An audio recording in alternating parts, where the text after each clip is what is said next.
It's easier to build strong children than to repair a broken man, okay? Because a lot of us in here are broken. We come into this truth being broken, all right? I want to open up with Deuteronomy chapter 6 regarding our children. Let me get my glasses because I can't see what I wrote. The book of Deuteronomy chapter 6, verse 7. Start at 1. Verse 1. Now these are the commandments, the statutes, and the judgments which the Lord your God command to teach you, and that you might do them in the land whither you go to possess it, that you mightest fear the Lord thy God, to keep all his statutes and his commandments, which I command thee, that thou and thy son, and thy sons, in all the days of thy life, and that thy days may be prolonged. Hear therefore, O Israel, and observe to do it, that it may be well with thee, and that ye may be increased mightily, as the Lord God of thy fathers have promised thee, in the land that floweth with milk and honey. Jump down to verse 7. Verse 7. And thou shalt teach them diligently unto thy children, and shalt talk of them when thou sittest in thine house. So Moses is discussing with us, explaining to us all, one of the process to build strong children is to teach them God's commandments. And he gives you the blueprint. He says to teach them diligently when thou sittest in your house. Now that don't mean necessarily you're going through each law, because children like visuals. Children need scenarios. Children need explanations in order to understand. You as the parent have to create the situation and ask them, what would you do in this situation? For example, read that again, verse 7. Verse 7. And thou shalt teach them diligently unto thy children, and shalt talk of them when thou sittest in thine house, and when thou walkest by the way. Now when you walkest by the way, meaning when you're walking down the street, wherever you are on your way, you have to create situations and challenge your children to see if they grasp the understanding of what it means by thou shalt not bear false witness, that they may grasp the meaning of what it means by thou shalt not steal, what it means by thou shalt have no other gods before me. You have to create situations, scenarios, or visuals so that your child can grasp it in different situations. Read that again, verse 7. And thou shalt teach them diligently unto thy children, and thou shalt talk of them when thou sittest in thine house, and when thou walkest by the way, and when thou liest down. Now when they're about to go to sleep, many times parents read bedtime stories to children. But your bedtime stories should be based upon God's commandments, okay? Not Jack and Jill went up a hill to catch a pail of water, not that. You create the scenario for your children, or create the story for your children, or how about this, read the history for your children in easy to be understood words regarding God's commandments, so that your child, whether male or female, will grasp the understanding of that law. Read. Verse 7. And thou shalt teach them diligently unto thy children, and shalt talk of them when thou sittest in thine house, and when thou walkest by the way, and when thou liest down, and when thou risest up. And when you wake up in the morning, that's what it means, when thou risest up. So when you wake up, again, bring forth a particular moment in history of our ancestors. Ask them, what law is this pertaining to? Do you understand what that means? Okay, you have to, as the parent, create the scenario. Give me Psalm 78:1. Let's start there. So right now I'm beginning with building strong children, okay, because they are the next. If our Lord don't come back, and during this time, this next generation of kids, they are going to be the next leaders. Okay, so let's read Psalm 78 and start at 1. The book of Psalms, chapter 78 and verse 1. Give ear, O my people, to my law. Incline your ears to the words of my mouth. I will open my mouth in a parable. I will utter dark sayings of old. When it says I will open my mouth in a parable, means an illustrated story. That's how the Most High, many of the scriptures are written in parables. Another term for parables in the Bible, you will read the word similitude, you will read the word allegory, all referring to the same thing. Go ahead.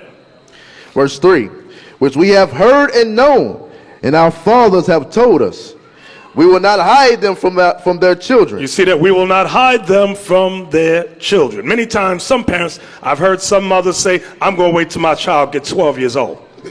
Where you get that from? You didn't wait till your child was 12 when you taught him Christmas or Thanksgiving or Valentine's Day or New Year's Eve. You taught them from when they was out the womb. So likewise shall it be with the Most High's words, okay? You didn't wait till they was 12 when you taught them about Santa Claus. Or some of you in here, Kwanzaa, whatever you was into, okay? So likewise, it says, we will not hide them from their children. Read. Showing to the generation to come the praises of the Lord and his strength and his wonderful works that he hath done. You know why it's important to show them God's strength and his wonderful works that he hath done? To build faith. To build faith. Because this is a faithless world, okay?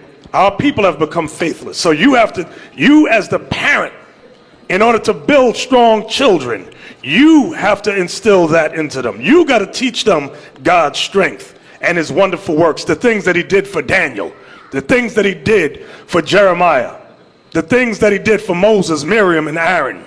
That's what the parent's job is, okay? It's not so much the church's job, although we touch on it, but you at home, that's really your job, okay? And one of the, in New York, we got a new group of people come in and their children, it's hard to teach them to sit down. And that goes back to the parent. The parent's job is to teach them children to sit down and listen, okay? That is the parent's job, mother or father, okay? Really mother, I'll start there, really you mamas. Sisters always want to know, what's my role? Well, we're giving you your role. You remember when we was growing up and somebody said, I'm going to tell your mother or your father, and you froze. Yes. These kids now, they're like, tell my mother. Yep. Tell my father. Exactly, exactly. So it is the parent's role. It is your duty. You are commanded to have them children sit down. That's why I said, when you sit is by the way. When you rise up, when you lie down. That is the parent's job, okay? We can do but so much. Like we created the IUIC Watch and Read to help you parents out. Some of you have created coloring books to help you parents out. But there's more to be done. There's much more work that we can do, okay? And once we create it, it's the parent's job to sit down with the children. What are you going to say, Elsie? Yeah, that's beautiful to have the, you know, this is right on point what the bishop was bringing. The spirit is definitely on him to bring this thing out. He mentioned about watch and read, the coloring books, and all of the things that we are trying to aid the parents in dealing with their children. It's just that. It's an aid. It's an help. But you as the parent have to use that and come up with those scenarios. I like how you was bringing that out, like the scripture that we was reading in Deuteronomy 6 and 7 about teaching them diligently, because I was looking at that word. What does it mean to be diligent in teaching your children? That means the parents have to be creative in coming up with scenarios and asking their child, what would you do? How would you apply the law to this? When these conversations don't take place between the parent and the child, your children end up in garbage. That's what they end up in, learning stupidity and foolishness from television and BET. So it's important that the parents, they have to, not just making a choice, they have to interject and get between the child and the television or whatever other influences that will get to your child. Because at 3, just like you said, when they come out of the womb, Christmas, Easter, all that crap is being given to them, and you sitting up there talking about something, I'm going to wait. By the time you wait, your child is in the garbage. Oh, juvenile detention. Juvenile detention. Read on. Verse 5. For he established a testimony in Jacob and appointed a law in Israel. Right. The Most High never gave us denominations. He gave to us testimony and commandments. And let me explain the commandment to you. Many times in the New Testament, or even in the book of Maccabees, you will read the word religion. Religion comes from the Greek word religio, which means to hold back, keep down, and restrain. That's referring to God's commandments. So what is our religion? God's commandments. Our race, our nationality is that we are the Israelites. I hope y'all know the difference between the two. Okay? Your religion is not Israelites. Because people say, oh, what's your religion? Israelites. No, stop. Your religion is God's laws, God's commandments. That's what hold back, Confines and restraints. and restrain. Meaning from what? From your own sins, your own lusts. Your own self, right. That's what the commandments do. Holds you back from committing adultery, restrains you from stealing. That's your religion. Your race, your identity, your nationality is is Israel. Read on. And appointed a law in Israel, which he commanded our fathers, that they should make them known to their children. You see that? That they should make, which he commanded our fathers, that they should make them known to their children. So that is a commandment to teach our kids. Okay? I used to do this in the past. I might get back to it. When y'all go back to your respective camps, start testing these kids randomly. Ask them questions. And guess what? If your kid don't know, it's going to shine a light on the parent. Because some of you parents, tell you what some of y'all do. You want us to teach the kids. And I'm going to talk about New York just for a moment. Sisters will bring their kids in, take them up to the class, and leave them there, knowing daggone well they have not taught their child how to sit down. That child is upstairs raising Cain. Like a little chia pet. Running around, screaming, kicking chairs over, popping other kids upside the head. Can you teach my kid? That's an ostrich. Right, that is an ostrich. Sisters, that is called an ostrich. The proverbial ostrich. There she goes again. There go the neck. Go, go, go, go, go. There she go. That is how ostrich sound. Read that. Read on. Psalm 78, verse 6. That the generation to come might know them, even the children which should be born. You see that? That the generation to come might know them, even the children which should be born. Go ahead. Who should arise and declare them to their children. So that generation of children should arise and declare them to their children. So what are we doing? What is the Most High teaching us? To break the generational curses that's upon each and every one of us. In order to do that, it comes with teaching. You got to lay that foundation of God's commandments. It gets built up in one generation. That generation teaches the next generation, and so on and so on and so on, until we get to the point where we're ready for the second coming of the Lord. Because a lot of us right now, we ain't ready. We sick. Some of us are real mentally sick. We broke in. We don't. That they might set their hope in God and not forget the works of God, but keep his commandments. Now we're going to hit a serious one now. Get Sirach 30. I always tell you, I'll save that till we read the verse. Sirach, Ecclesiastes chapter 30. Well, verse 3? Nope, start at 1. Verse 1. Sirach chapter 30, verse 1. He that loveth his son causeth him oft to feel the rod, that he may have joy of him in the end. So that rod deals with correction. He that loveth his son causeth him often to feel the rod, meaning correction. Read on. He that chasteneth his son shall have joy in him, and shall rejoice of him among his acquaintance. You want to feel good when your children are around your friends. Why? Because they know how to conduct themselves. They know how to act. Go ahead. He that teacheth his son grieveth the enemy. Now, that's what we were reading in Psalm 78. He that teacheth his son grieveth the enemy. This is why the white man established the school system. They don't want us teaching our children. So they have set up the school unions and things of that nature. They have instituted lies in the school system to teach our kids. Because a lot of us who may not homeschool, we have to deprogram them from what they've been learning in school. Okay? Deprogram them. And it takes time. It takes effort. Okay? Read that again. Verse 3. He that teacheth his son grieveth the enemy, and before his friends he shall rejoice of him. Right, you want to rejoice. You want to rejoice with your friends because of your children being raised up right. Read on. Though his father die, yet he is as though he were not dead. For he hath left one behind him that is like himself. That's called a memorial. You want that type of memorial. When you pass on, your children are a reflection of you. That's what you want. Go ahead.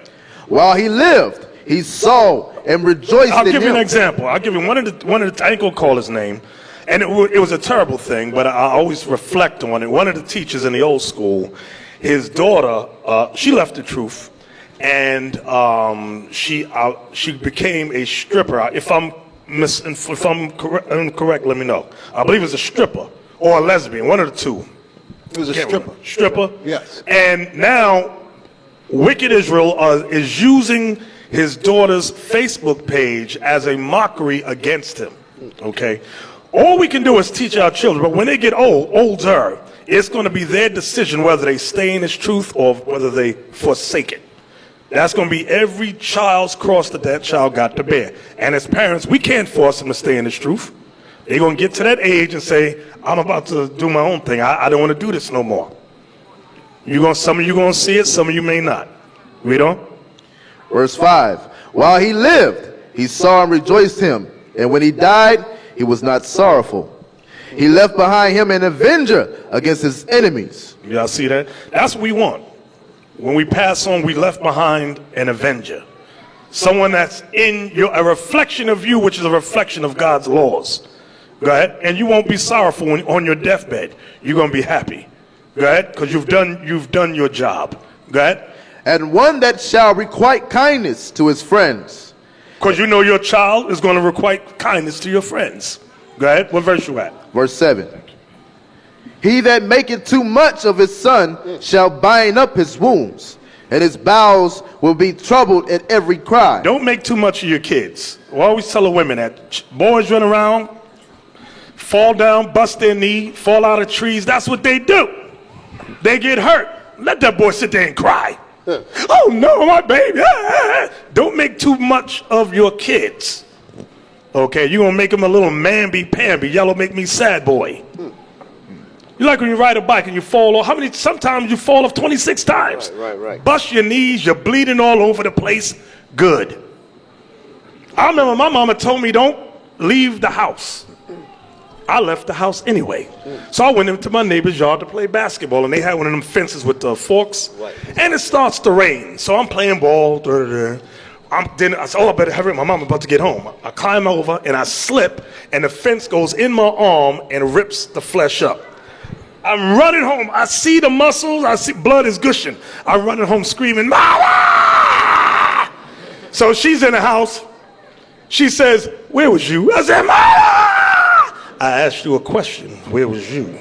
I'm showing her the arm. She said, I see that. Yeah. Where was you? Yeah, I like that. That's what she did. I likes that. I'm like, I'm about to die. And she don't care.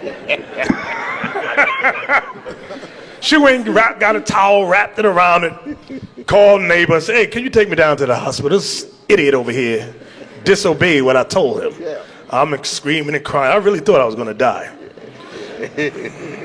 But it seemed like she didn't give a daggone. That's some good training. She didn't give a hoot. So I got that same thing from her. I don't care. You bust your knee up, all right. Where we at? What verse we at? Verse 8. That's education. Jump over to verse 11. Verse 11. Give him no liberty in his youth, and weak not at his folly. That's the problem with many parents today. We give them too much liberty.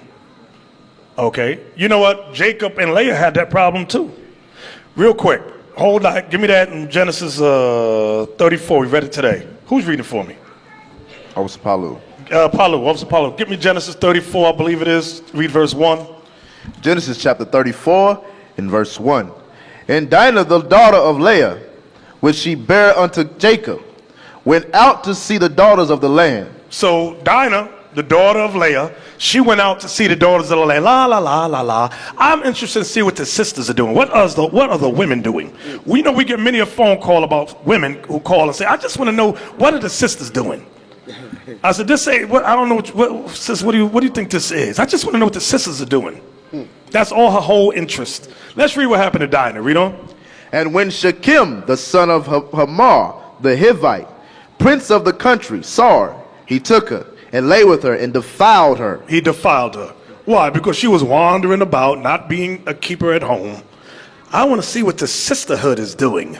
And look what happened. Wandering about. Go back to 30, Sirach 30. Sirach chapter 30 and verse 11. Give him no liberty in his youth, and wink not at his follies. You know what that means? Don't give them too much free time. Children should not have too much free time. And we tend to give them free time. Some sisters who take care of Edomite children, they have told us and said that the Edomite parent will say, only allow my child to watch 1 hour of television. That's it. After that is chores or homework, them things. But with us, black Latin children, we got maybe 8 hours of free time and 1 hour of homework or chore. It's backwards. We are backwards. And Esau got all their training from what we're reading here. It's just with us, we're the people of the book, but won't apply what is written. Bishop, what you're saying there is super heavy, because I've seen exactly what he's talking about. I've seen our women taking care of Edomite kids, and they will not deal with them the way they deal with their own kids. How many of y'all know what I'm talking about? Raise your hand. And I mean, I've seen this thing. And just like what you said, they give what they call the nanny. They give her instructions. Do not give my child no more than an hour of television. And they're selective about what hour they watch. They're not going to watch any foolishness. They'll tell them the kind of program that you are allowed to watch. If the program is 2 hours, they say at the middle of it, when the 1 hour is up, cut it off. Yep, exactly. Kid might start whining, but I told you to cut it off. Yeah, because And they'll stop it. But when it comes to us, that same nanny will go home with with her children and allow them to do everything. Tell my son, I don't want to oppress my children. I don't want to do stupid. Pure stupid. Go ahead. Yeah, what Bishop says is true, because I can be a witness to that. My wife used to work for a white family. It's exactly what you said, Bishop. The white woman told my wife. Our TV, then she honored that thing. You understand? They honored it when he's the enemy. But when they got to their own kids, for some reason, like you say, totally stupidity. You understand? Because the white woman that is the seed of the wicked understood what the TV would do to the kids. And that's their You understand? They're telling you. They're telling you, man. Exactly. What verse you at now? Verse 12. Go ahead. Bow down his neck while he is young. You see that? Bow down his neck while he is young. Some of you going to wait till you get 15 when he's 200 pounds of muscle. Hit your back. And he can hit your back. There's a situation in Brooklyn. We have seen children beating the hell out of their fathers, saying, Dad, I told you go back, and I'll pow, knock the dad upside the head. I've seen it. That's because you want to wait till the child get 15, 200 pounds of all muscle with an attitude. Read that again. Verse 12. Bow down his neck while he is young. So God's law teaches us to bow down his neck while he is young. Go ahead. Beat him on the sides while he is a child. Notice what it says. Beat him on the sides. That's that thigh area while he is a child. That's like that toddler age. Don't wait till they get that rebellious teenage year to do it. Because what's going to happen? They're going to say, I'm going to tell a white man on you. I'm going to dial 911. That's what's going to happen. The Most High's telling you how to pop that behind and at what age range. He says, while they are a child. Okay. Let's what? Read. And also, I always say that you high yellow babies up in here. Be mindful of them high yellow children some of y'all got. They leave handprints, red marks. Then you taking them to the doctor. Doctor go, how did you get that red mark on the leg? And mommy beat me. Oh, what? Your mother beat you? You better school them children before you take. I used to school my kids. Before we get to the doctor, you don't know nothing. You don't say nothing. Because they will take you away and put you in a white family's house, and you're going to get jacked up. Right. I'll tell them. You better tell them, kids. So, Bishop, you whoop the light-skinned kids with their clothes on. Yeah. The dark-skinned ones, you strip them down. The light-skinned ones, keep your clothes on. Why? You about to get a whooping. See, when you dark, it's totally different. My parents would make us take baths before we get it, so your skin would be all tender.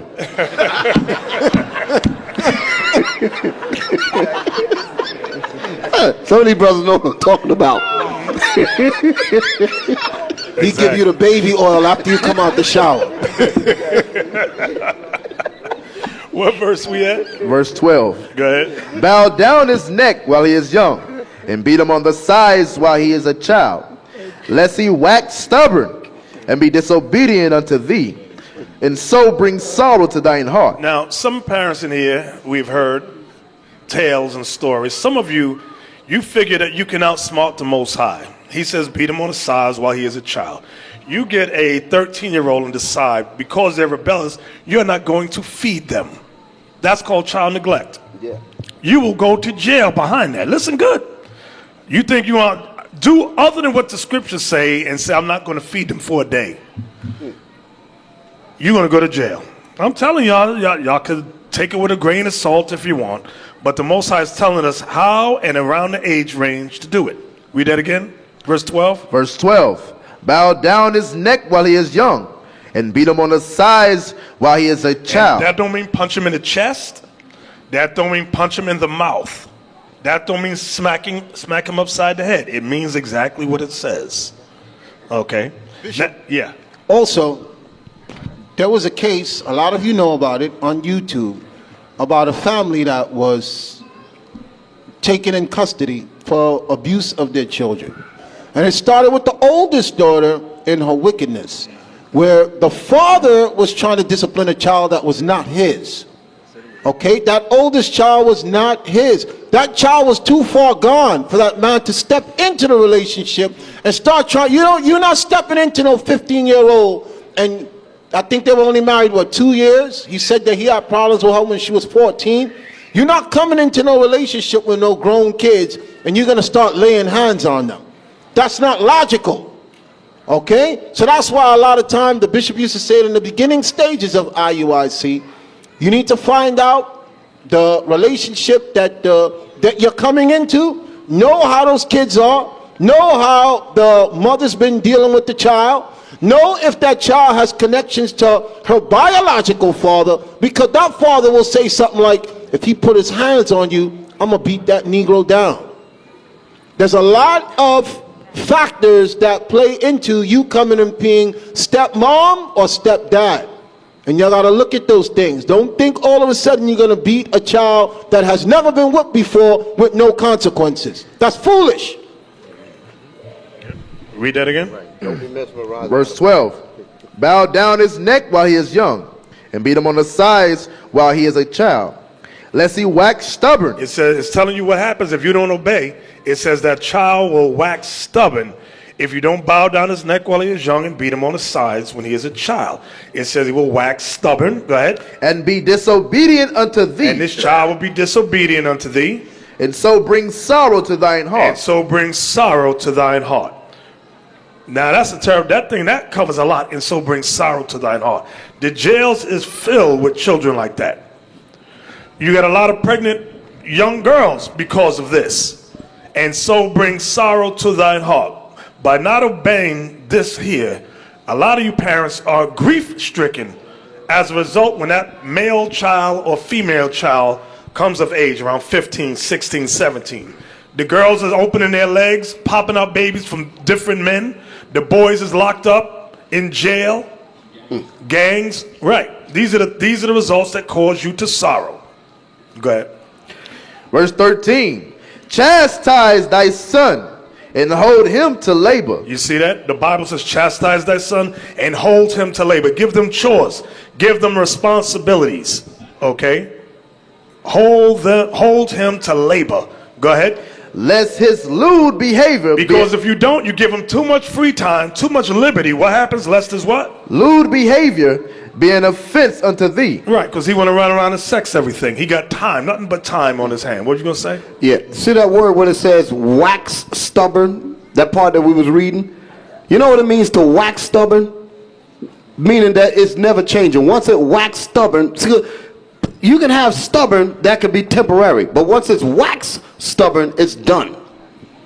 That's what I was reading, what I was listening to, how it was coming out.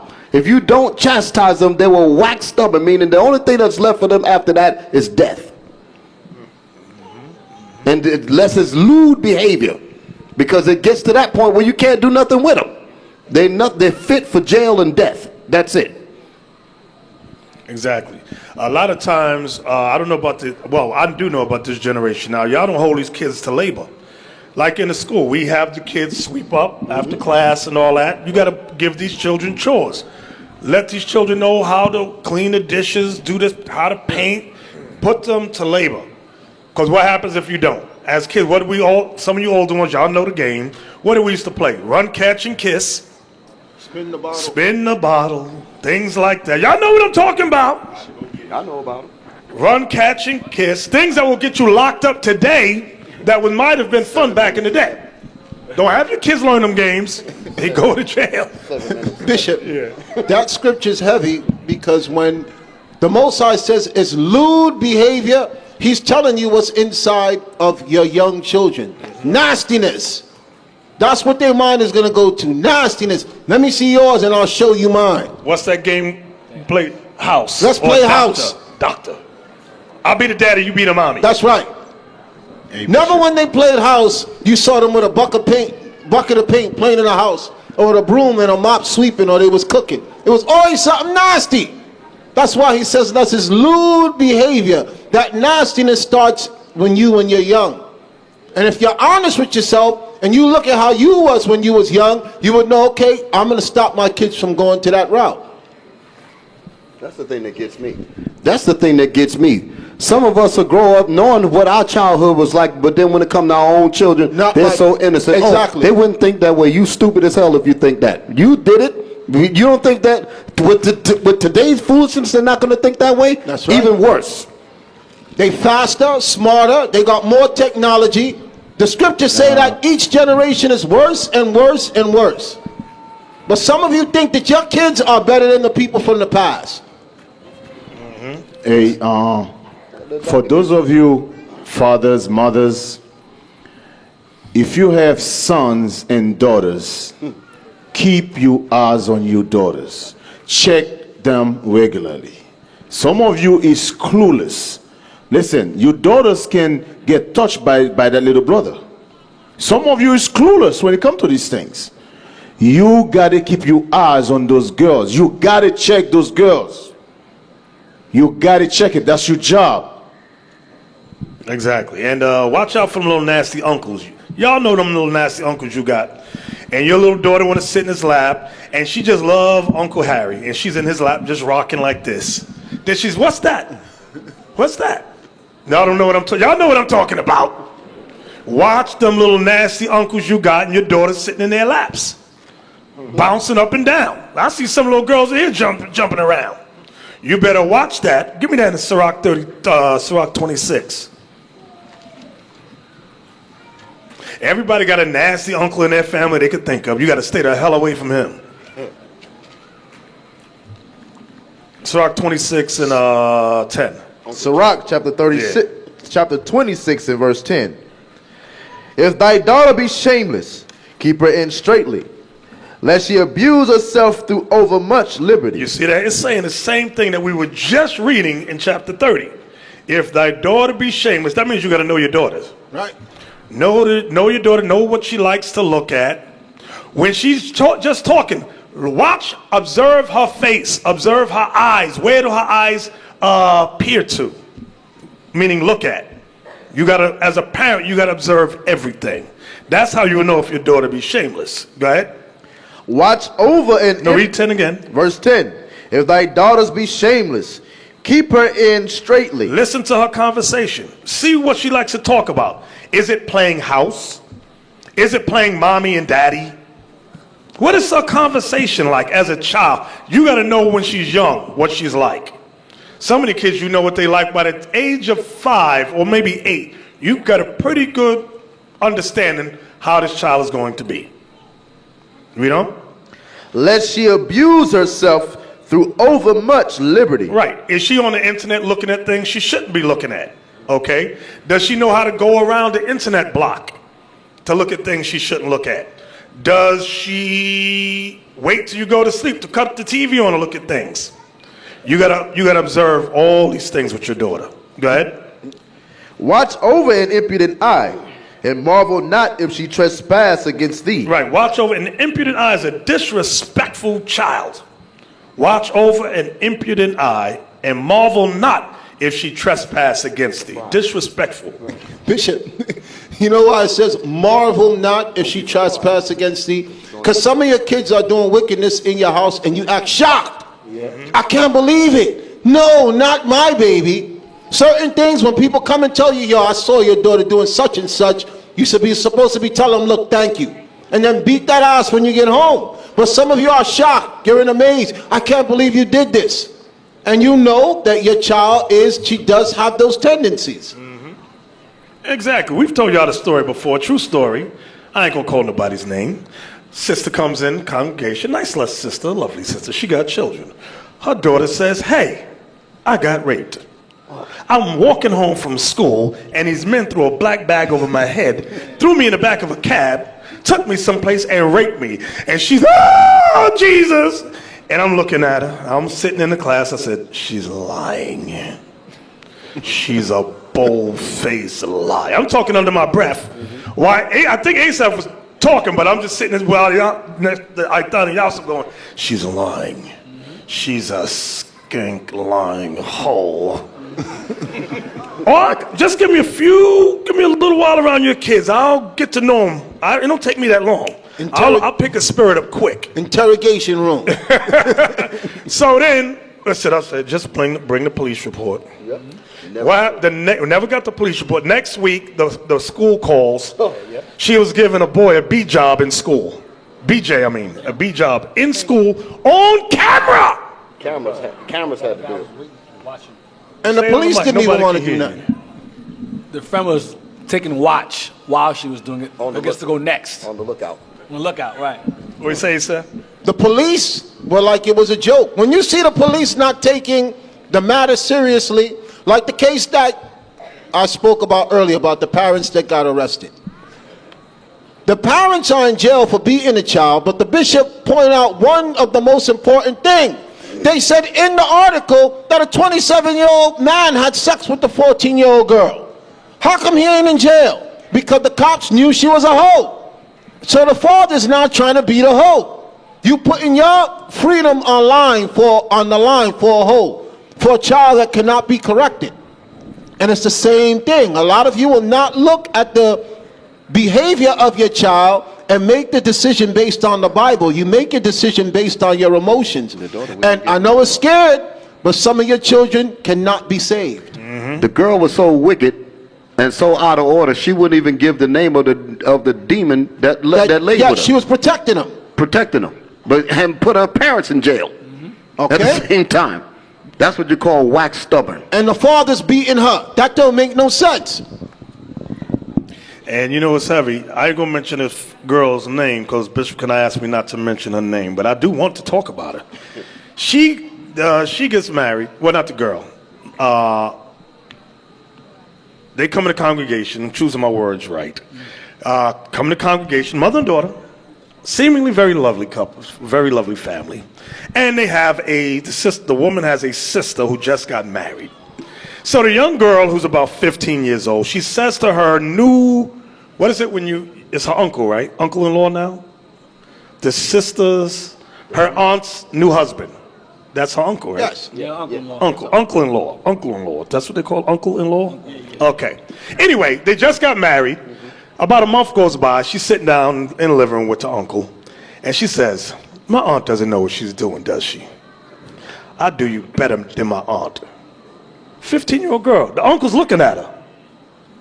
And I tell you about them nasty uncles. He's tempted. Tempted. You know we had to throw the whole family out. We had to throw them out because they ain't right. They'll get this whole thing shut down. So all you little wicked people, get out of here. Let's read on. Y'all know I got stories for days, but I'll pick and choose which ones I want to tell y'all. Go ahead. Verse 12. She will open her mouth as a thirsty traveler. There she go. She gonna open her mouth as a thirsty traveler. Go ahead. When he has found a fountain. Like she been traveling in the desert for months. That's how she is around men. Open her mouth like a thirsty traveler. Okay, like she ain't had none in so long. And what?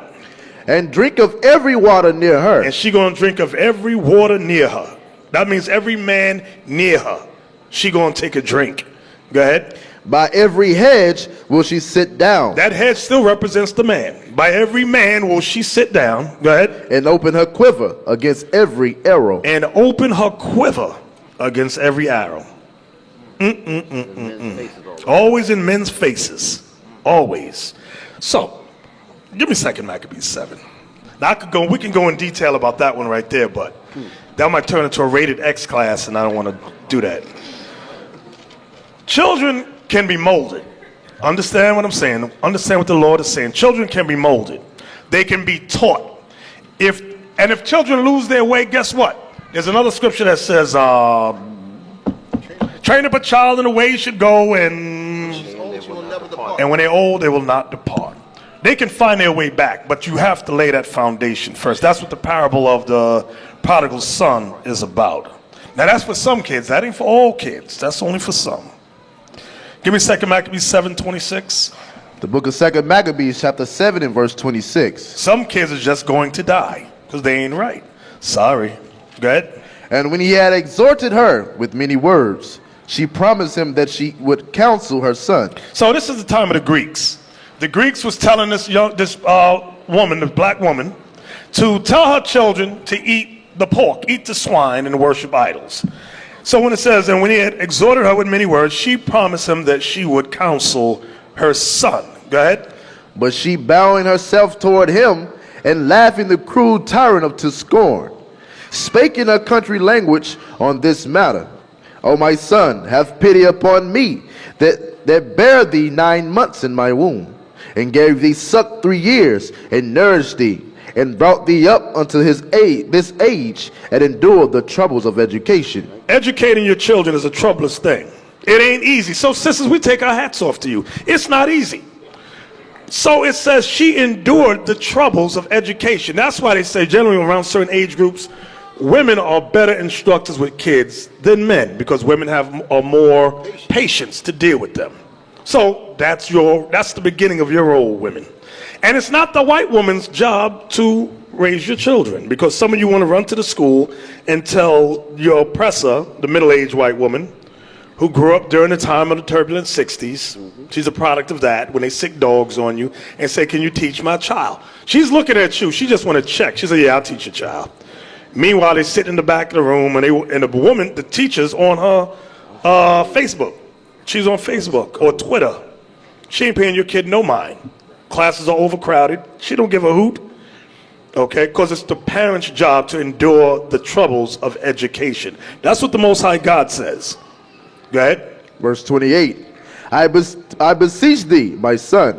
So our job as men, we go out on the streets, we battling in the forefront to wake our people up. We get cursed at, screamed at, some of us spit at. And the women go, oh, so one sister said, y'all know this sister. She said, oh, I wish I could do that too. No, you don't. No, you don't. The proof is you won't even struggle or take the time out to raise your child. Because your child refuses to sit down and run around, you'd rather be on the street with us fighting with the Negro and the Latin. No, you don't. No, sister. You just lazy. You don't want to do your job. That's it. I hope y'all understand what's being said. The men have a perilous job, and you women got another troublous job too, raising these children in education. That's what it says. Endure the troubles of education. Okay? Read on. And guess what? As a parent, all children don't learn to sing. Some children learn through music. The parent's job is to say, well, my child learns better through music. So guess what the parent has to do? Create a teaching system to song. To help, you have to come up with the creativity to bring it out so the child can grasp the understanding. Same thing you said earlier. Right, and that's like what Sesame Street, Esau says, the whites, they said, let's create puppets. Children like these things so they can learn. Right. ABCs, 1, 2, 3. Esau sat down and created a whole, help me with some words. Curriculum. A curriculum, how to better train children up in education. And entice them into it. Right, and entice them into being educated. That's the parent's job. That is the parent's job. You can glean off what Esau has done and bring it into righteousness on a higher level. Okay? And we're bringing this out to you, hopefully from this year forth, you parents can come up with creative ways. Some of you are more creative than others. You bring it out and we can institute it to all Israel. That's what we can do. You know what's heavy about, again, I'm just elated that this subject is coming out. When the enemy comes up with a curriculum, as Deacon Asaph had brought out, he created a curriculum to entice the children into listening to how he wants to teach them.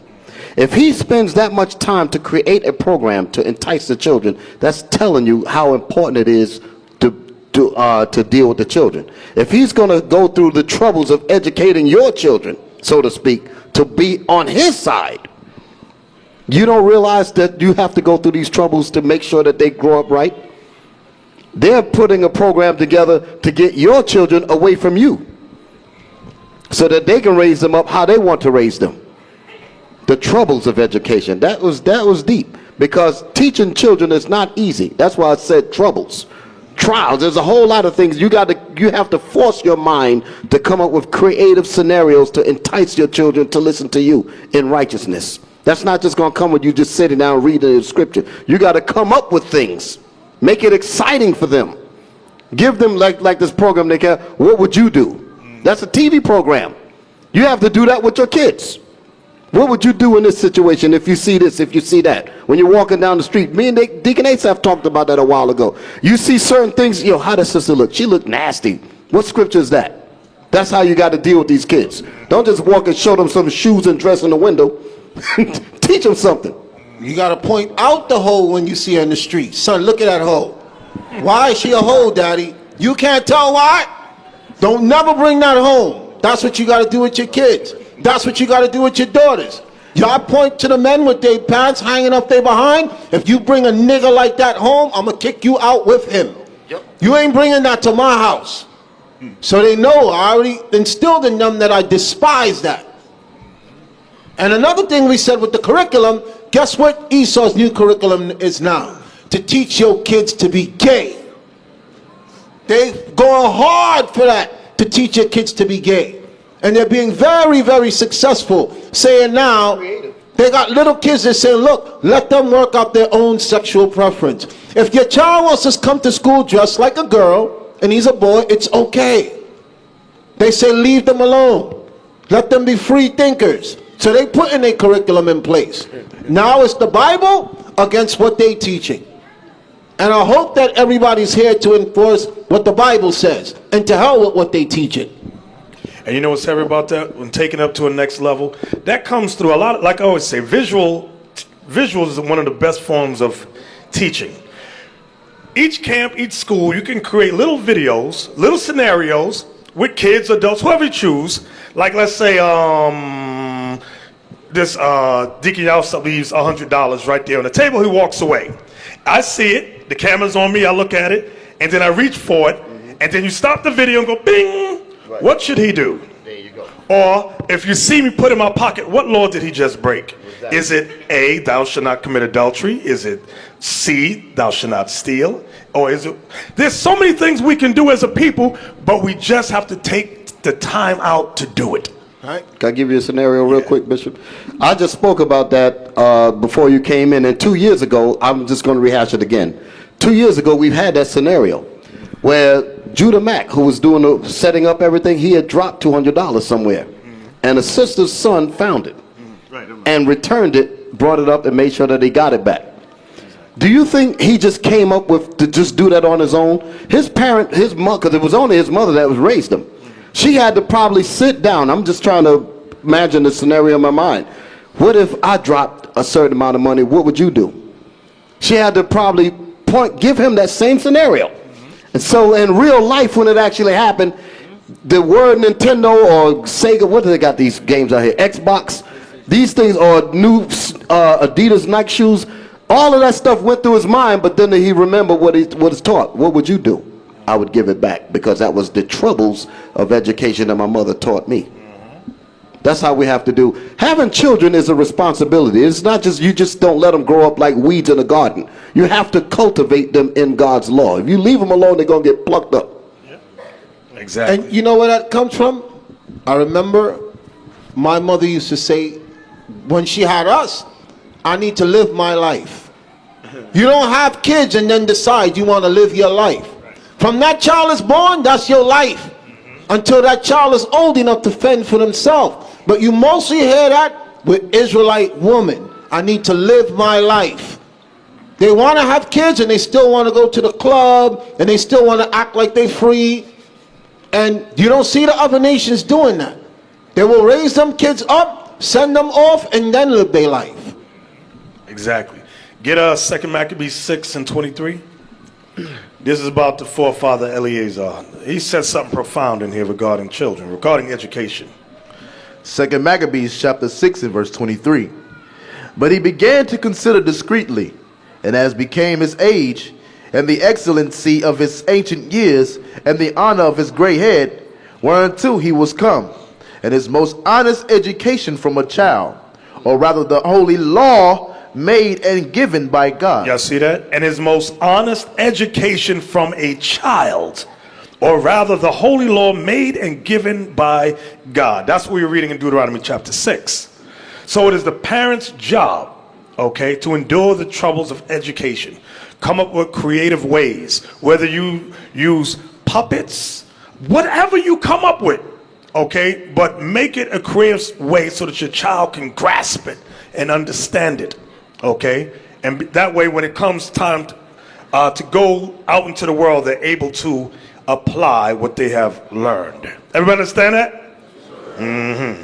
So, it's easier to build, as Frederick Douglass said, it is so much easier to build strong children than to repair broken men. We come in as truth, as adults, we're broken. Our people are a broken people, enslaved, segregated, incarcerated, emasculated, unlearned, uneducated, unable to provide, impoverished, crime-driven, drug-using, immoral, uncivil, self-hating. That's us. That's us, the adults up in here.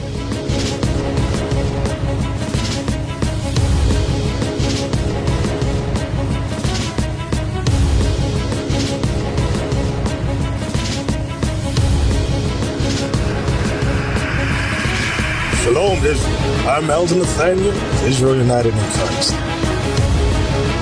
YouTube likes to shut our channels down, as some of you have noticed, ever so often. Subscribing to join IUIC will assure you will always stay connected to our YouTube accounts. We want to do our best to make sure this truth gets out. Please click and join our subscriber YouTube channel called Join IUIC to stay linked to all of our videos. So again, please make sure you subscribe to this Join IUIC channel to get your latest updates from all our YouTube channels. Shalom.